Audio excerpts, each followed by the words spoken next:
Behind a Closed Eye by Francis Ledwidge.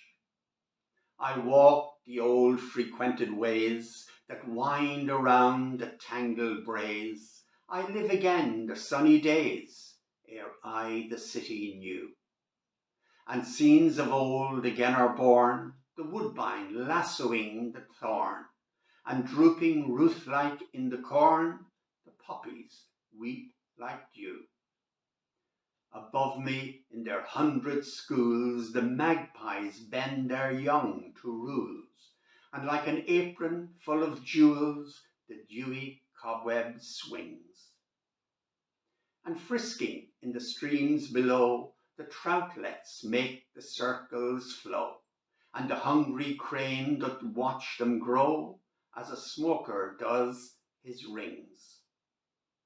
Above me smokes the little town, with its whitewashed walls and roofs of brown, and its octagon spire tones smoothly down as the holy minds within. And wondrous, impudently sweet, half of impassion, half conceit, the blackbird calls adown the street like the piper of Hamelin. I hear him, and I feel the lure drawing me back to the homely moor. I'll go and close the mountain's door on the city's strife and din.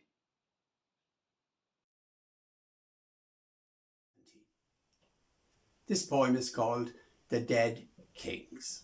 In the poem, Francis mentions dead kings who tell him stories of past glories associated with the Boyne Valley.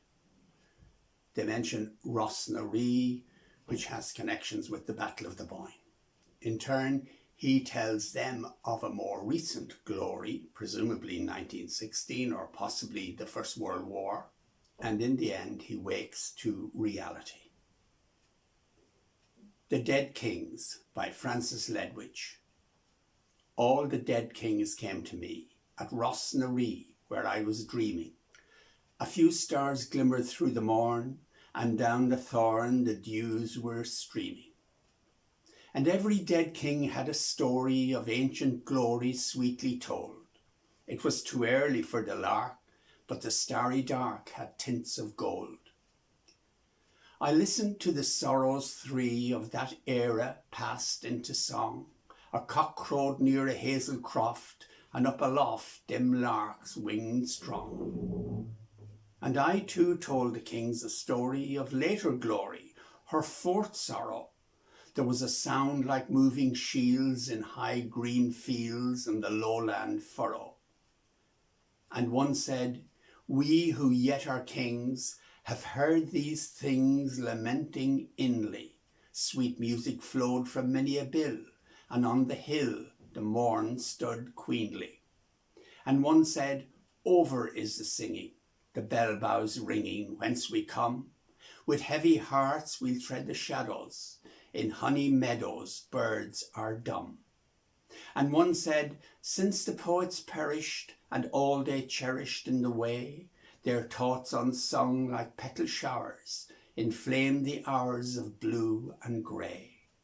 And one said, a loud tramp of men we'll hear again at Rosnaree.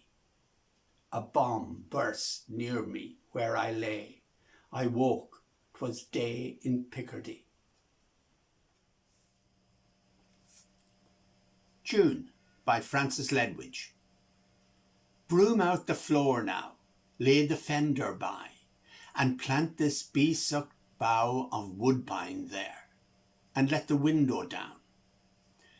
The butterfly floats in upon the sunbeam, and the fair tanned face of June, the nomad gypsy, laughs above her widespread wares, the while she tells the farmer's fortune in his fields, and quaffs the water from the spider-peopled wells.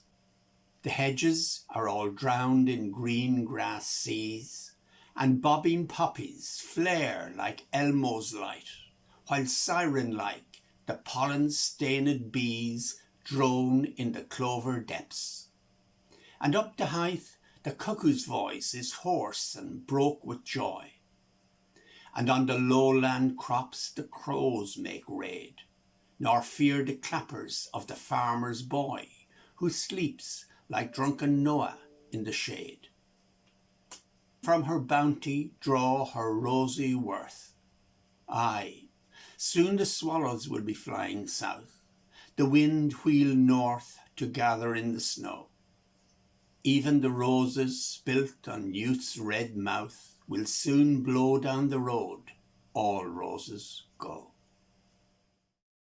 And this poem is an elegy for Ellie Fahy, who had been a girlfriend of Francis Ledwidge, but broke off their relationship in 1913 and married someone else the following year, then moved to Manchester in England.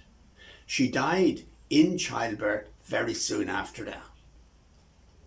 Francis was in a military hospital in Cairo recovering from wounds when he learned of Ellie's death.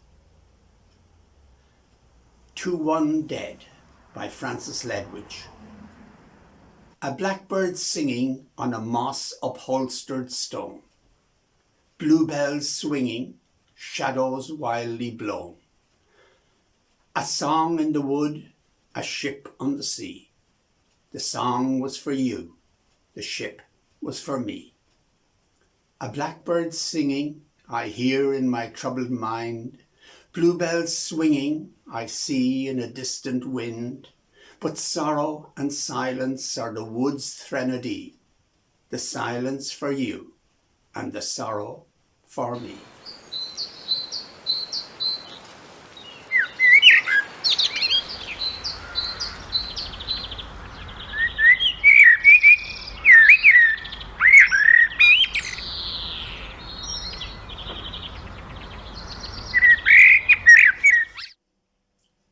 Francis Ledwidge knew some of the leaders of the 1916 Rising, and the Rising troubled him a lot. One of his most famous poems, which we all probably learned at school, was his Lament for Thomas MacDonagh, the leader from Tipperary who was executed after the Rising. Ledwidge himself, of course, was to die the following year, 1917, at the Battle of Passchendaele. He was aged 29. Lament for Thomas MacDonagh. He shall not hear the bittern cry in the wild sky where he is lain, nor voices of the sweeter birds above the wailing of the rain.